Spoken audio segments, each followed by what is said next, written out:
te Russie nee na pare na pour faire face avec OTAN une éventuelle guerre, quelle que soit cette guerre. L'heure est vraiment grave, la famille. Vendredi 19 juin l'an 2026 accord diggante Iran ak États-Unis mu ngi commencé am ay problème. Bien vrai que y a eu des parties yi nga xamante ne gars yi signé nañ ko parce que Iran dafa ne durant 60 jours day continuer di dédouaner li nga xamante ne mooy détroit d'Ormuz ñuy fay ay taxes ci fi nga xamante ne mooy détroit d'Ormuz.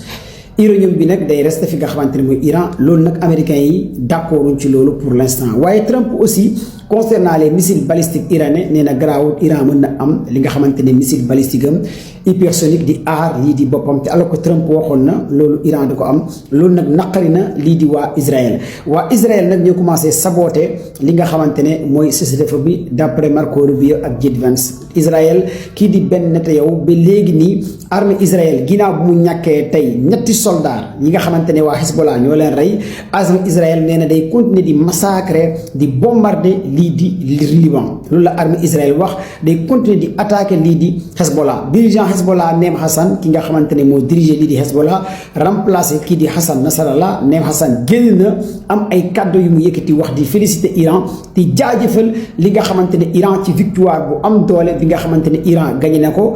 armes nucléaires yi li nga xamante ne uranium bi day des missile balistique yi da koy continuer di développer États-Unis dina ko jox plus de 300 milliards de dollars ci activam yi nga xamante ne européens américains yi jot nañ ko gelé tous ces avoirs yi nga xamante ne yoraloon nañ ko Iran dañu koy delloo lii di Iran jamono ji Riyad Irak Bahreïn ñu bëri ñu ngi manifester foofu ci réewu arab yi nga xamante ne ñoo nekkoon alliés américains yi di demander na base américains yi génn ci réew bi lu musul am fi nga xamante ne sa même Jidda am nañuy génn di manifester ne États-Unis ne quitté fi nga xamante ne seen i territoire loolu nag guerre bi moo ko waral parce que dañoo ne fu États-Unis nekk rek foofu noonu Iran am na capacité di leen rey di leen bombarder ci ñoom dañoo tayal dañoo sonn ci lii di base américains yi benn te yow nag nee na du bàyyi au sud de Liban armée Hezbollah bii di Israël Sha'al day des du génn Hezbollah day continuer li nga xamante ne xeex bi ak lii di Israël waa États-Unis nee nañ Israël mooy zappe mooy yàq li nga xamante ne mooy négociation bi fan lay wanante ni mujjee gëtëm fan la affaire bi jëm ndax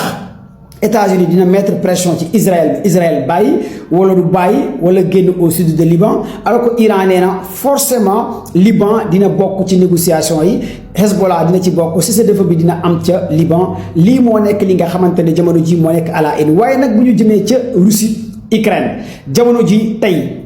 Poutine pare na pour massacrer capitalu Ukraine ginnaaw bu ñu bombardé ñaari navire ukrainien yi ci mer Noire tey en plus de 3 morts tey nag Russie pare na utiliser ak yeneen armes yu bees biir territoire Ukraine parce que yéen ñëpp gis ngeen ne barke démb jeudi au-delà de sommet G7 bi Ukraine bombardé na environ plus de 550 drones ca Russie ay villes yu bëri jotoon na leen touché yàq fa ay dépôts pétroliers riposte Russie bi tey la war a ñëw tey la Russie war a riposter ci kaw lii di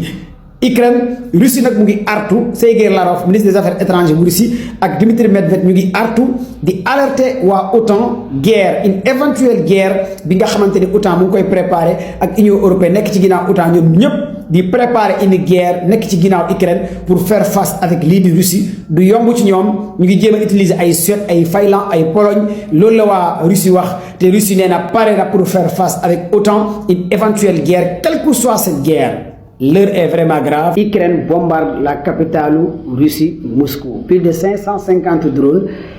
tey li nga xamante ne Ukraine wàccee na ko fi nga xamante ne mooy lii di Russie c'est la première fois bientôt 4 ans de guerre Ukraine wàccee nombre de drones fi nga xamante ne mooy ci ay villes yu nekk en Russie d'après les services de renseignement Russie plus de 300 drones ont été abattus am na drones yoo xamante ne nag jot nañ atteindre li nga xamante ne seen cible am na ay dépôts de pétrolier 2 à 3 russes yoo xamante ne drone ukrainiens yi jot nañ ko taal lii nag moo nekk li nga xamante ne ci sommet G7 bi nga xamante ne à la veille de cette sommet G7 bi ñu organisé sa France réew yu gën a am doole réunir woon ci G7 le lendemain ci sommet bi la gars yi bombardé li nga xamante ne mooy Russie te yéen ñëpp gisoon ngeen réew européens yi ñu waxoon États-Unis na jàppale li nga xamante ne Europe jàppale lii di Ukraine D'après information yu bàyyeekoo ci Kremlin Moscou, la riposte de Russie va être très sévère, très fatale les heures qui viennent.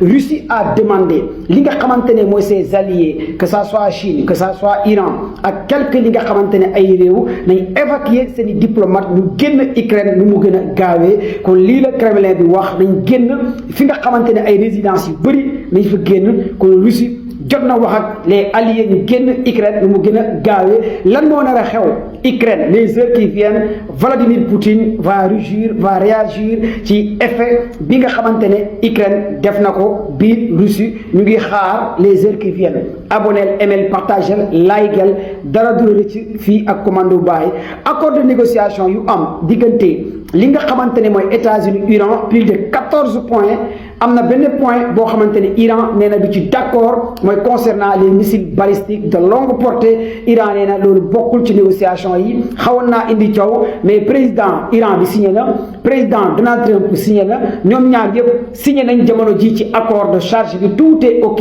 ku ne ci ñoom signé na. mais lu ci gën a yéeme mooy Liban bi nga xamante ne bokk na ci accord yi démb ak tey Hezbollah ba léegi mu ngi laale ak li nga xamante ne mooy lii di armée Israël. Est-ce que Israël dina respecter protocole d'accord bi wala du ko respecter? Loolu mooy question bi nga xamante ne ñu bëree bëri ñu ngi koy poser alors que lii di Iran nee na forcément Israël da koy respecter. Hezbollah da leen di bàyyi. Le dirigeant Hezbollah Naim Hassan félicité na Iran ci victoire bi nga xamante ne Iran am na ko. Kon donc lii di waa Hezbollah ñoom jàpp nañ ne